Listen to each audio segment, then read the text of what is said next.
The Disney MGM Studios is much more than just a theme park. We are a high-tech working production center. We feature sound stages, outdoor sets, a state-of-the-art editing facility, and recording studios. Everything you need right here to create television shows, movies, and even live radio broadcasts. After we enter this first building, take a look off through the windows to your right and you'll see our scenic shops. This is where our carpenters build and maintain all the set and prop pieces that are needed for all of our productions and shows that take place throughout the Walt Disney World Resort. Whenever a producer decides they need to create a specific look for something that will be taking place here at the studios, he often starts right here at our scenic shop. This is where our art directors buy and in many cases build everything they need to bring the exotic worlds in which their stories will take place to life. Off to the left side of the shuttle, we have one of our many prop storage areas. That's where we can hang on to all of those set pieces that are needed for future productions. But for now, we're going to head a little deeper into our tunnel towards our award-winning creative costuming department. In creative costuming, we have only 250 skilled individuals who use up to 1.5 million yards of fabric each year to create 25,000 costumes a year. All this activity makes us the largest working wardrobe in the world. When we get into creative costuming, you're going to see some glass display cases on the right that contain costumes from movies such as the Lizzie McGuire movie, Tuck Everlasting, Signs, Eloise at the Plaza, and Sweet Home Alabama. In creative costuming, it all begins with a designer sketch. You can see examples of those sketches along the back walls towards either side of the shuttle.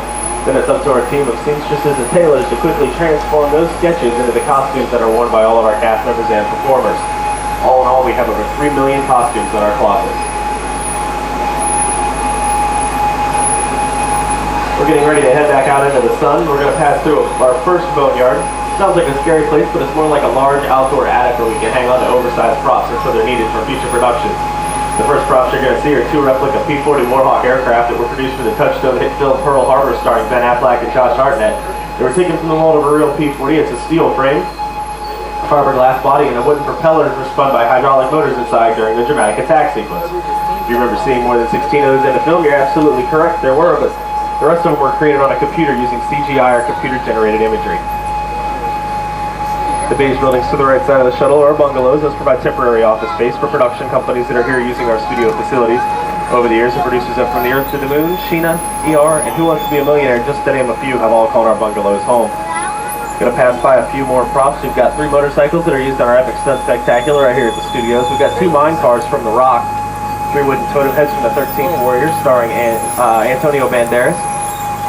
We also have that miniature cattle car and Humvee. Those were used in Mighty Joe Young. The Acme Waste Disposal Truck was used to kidnap puppies in the live-action version of 101 Dalmatians starring Glenn Close. And off to the left side of the shuttle, we've got a tank and a car that were used in Indiana Jones and The Last Crusade starring Harrison Ford and Sean Connery. Take a close look at the tread on that tank and you'll see that it's actually made out of rubber. That was to save wear and tear on the actors who had to be thrown on top of it take after take.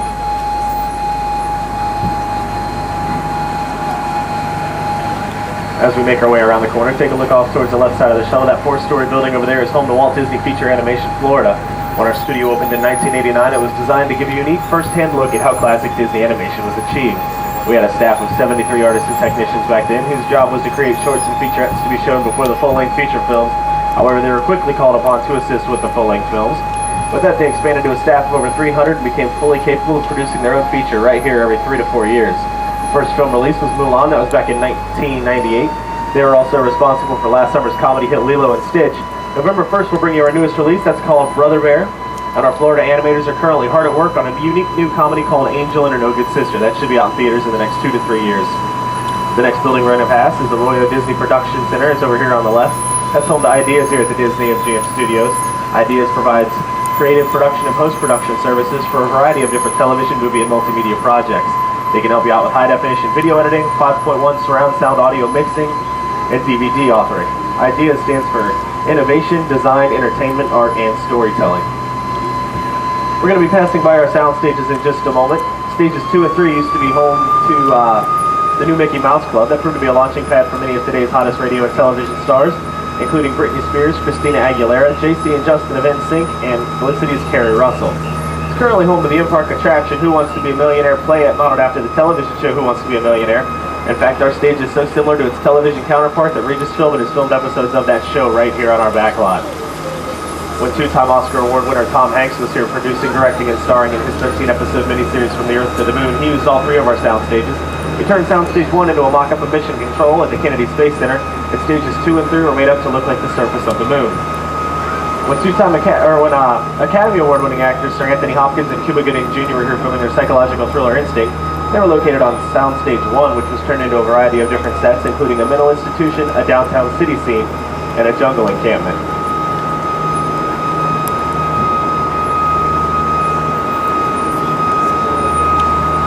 Off to the left side of the shuttle, in just a moment, you're going to be passing by 3 blue Plymouths that were used in the Oscar award-winning film Who Framed Roger Rabbit. These are 3 of 7 that were used in that film to display the different levels of destruction inflicted on the same vehicle. As you can tell, we have a very active backlot with a variety of productions taking place all the time, and today is no exception. On one of our outdoor standing sets, we've had a production crew here earlier this morning working on some special effects. Hopefully we're going to get clearance to head through that set a little bit later on in the tour. We'll let you know more about that as we get closer. In just a moment, once we pass by the building on the right, take a look off high in the sky to the right. You'll see our award-winning Airful Tower, modeled after a water tower Walt had built for his Burbank lot back in 1939, and it stands a lucky 13 stories tall. It's topped off with a pair of Mickey Mouse ears. Each one of those ears weighs 5,000 pounds. It has a diameter of 28.5 feet and does not contain one single drop of water. A little bit close to us on the ground over there, you're going to see 2 planes. They were used in Disney's The Rocketeer. The first is the Howard Hughes Experimental Autogyro and the GB. Those are just replicas, never intended to get off the ground. However, that long black speedboat in the back was actually used in production. It's modeled after the SR-71 Blackbird spy plane, and that was used in Disney Presents The 100 Lives of Blackjack Savage. That boat's been clocked at speeds of up to 71 miles an hour. We also have a blue helicopter cockpit that was used in Blue Thunder, starring Roy Scheider and Daniel Stern. It was suspended from a crane in front of a green screen to get close-up shots of the performers, so it looked like they were actually piloting Blue Thunder.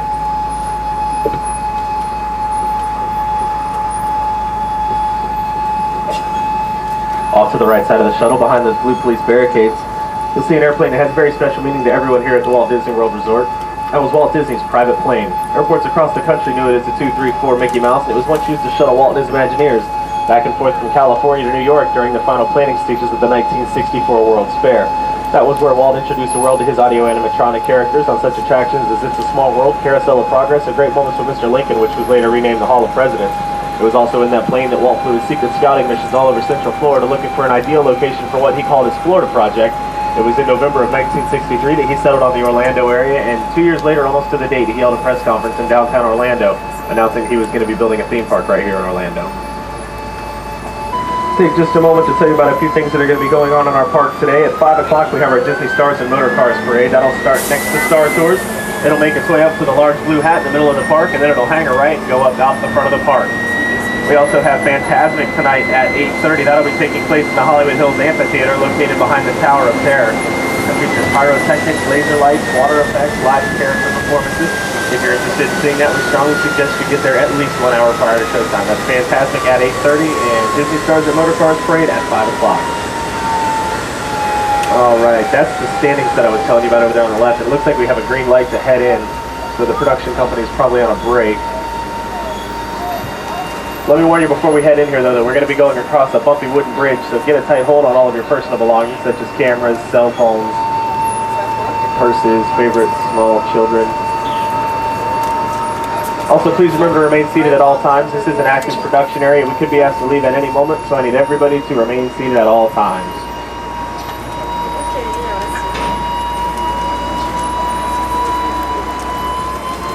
This set is modeled after a real canyon located in Southern California. It took our production crew right around 6 months to bring it to life here in our backlot. And while that's a long time for one set, that's really not that bad when you think about how long it would take Mother Nature to carve out the real thing. Alright, I don't see anybody out on the set, so we're going to be able to stop in here for just a few moments so you all can take some pictures without getting bumped around, and I can tell you a few more little known behind the scenes facts about our set.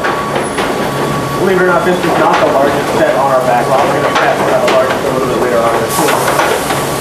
The centerpiece is that tanker truck. It used to be part of one of our boneyards until the director decided to use it for the shot. There's no good way to drive it in here, so we had to use a large crane to hoist it up and over the canyon wall to set it down where it sits right now. Located just above us is a production platform where the producers, directors, and cameramen themselves can stand to film down into the set. It's usually a lot safer to be up there rather than down here on the ground when the director yells action. If you notice the ground out there is a bit wet, that's because they've been working on weather effects today. Time is money here on the backlot. You can't always wait for Mother Nature to produce the rain. If your script calls for weather effects, it needs to be there when the director yells action. Guys, if there's anybody up there, can I get the weather effects, please? Alright, thanks a lot. Yeah, I told you might get a little wet. This is Hollywood rain created by spraying water through nozzles and outward in a crisscross manner, moving over a natural image is falling. If you take a look at the tanker truck, you'll see that it isn't even getting wet. That's because the camera eye only sees in 2 dimensions. So rather than getting the entire set wet, we only need about a 10 to 15. No, guys, I just needed the rain effect. You can cut the tape, please. Production crew, I need you to cut the tape. I'm going to guess so all we needed was the weather effect. Alright. That doesn't look good for me. You need to hang on and don't forget.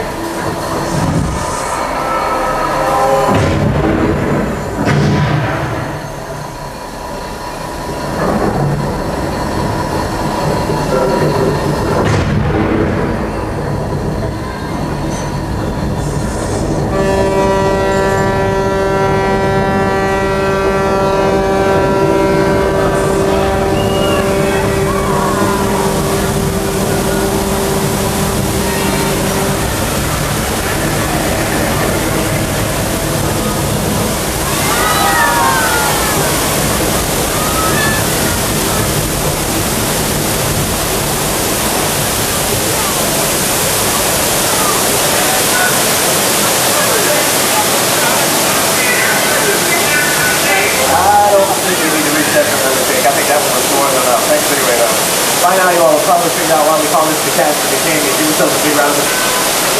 Take a look out in the middle of the canyon. You'll see that the tanker truck is already resetting itself, getting ready for another take. And now we're heading towards the back of the canyon to explain how these so-called catastrophes are actually created.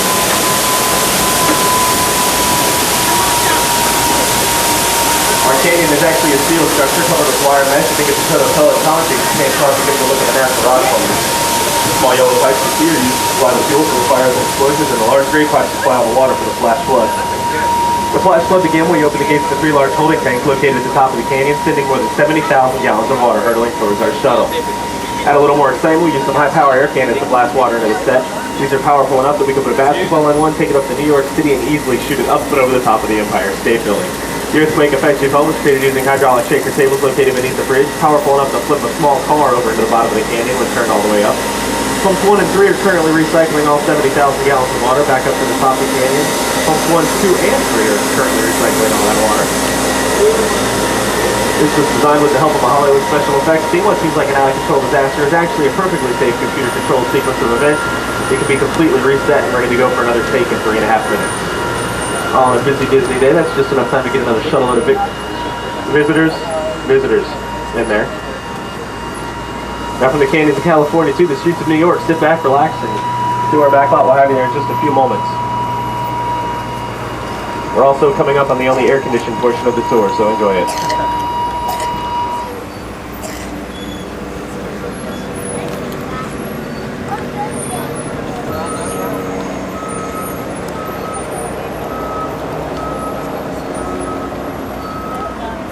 By now I'm sure you've noticed that we have some construction taking place on our backlot. You're probably wondering what's going on back there right now. We're currently striking a number of our outdoor sets to make way for a new large-scale attraction that's going to be joining our studio family sometime in 2005. All 4 theme parks here at Walt Disney World will be getting a new attraction in 2005 to help celebrate the 50th anniversary of our Disneyland park over in California.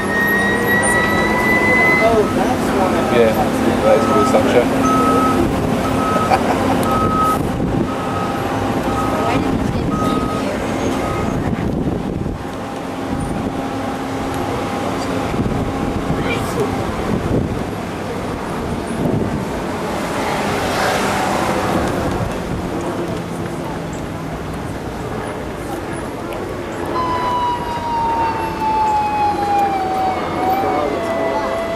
Coming up on our largest standing set, which is our New York Street set, but before we get there I want to point out the steel structure that keeps all of our facades standing.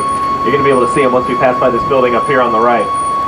Designed with Florida weather in mind, it can withstand hurricane force winds of up to 100 miles an hour. That's pretty good when you realize that there is not one real brick in any of our buildings. They're all made out of steel, plywood, styrofoam, and a little bit of stucco for texture. They're all hollow.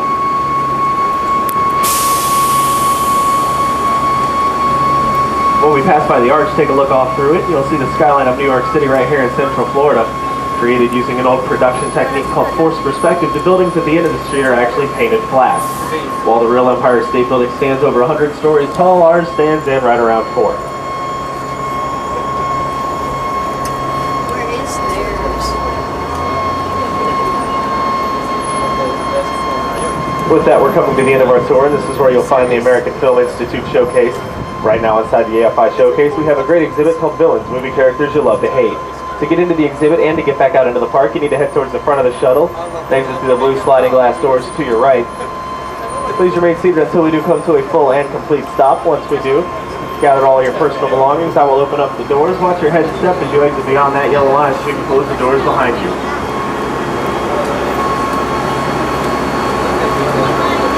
On behalf of our great driver, Emily, I was Eddie, and that's Doug out there on the dock who loves to answer questions. It was a pleasure having you with us today on the Disney MGM Studios Backlot Tour. We hope you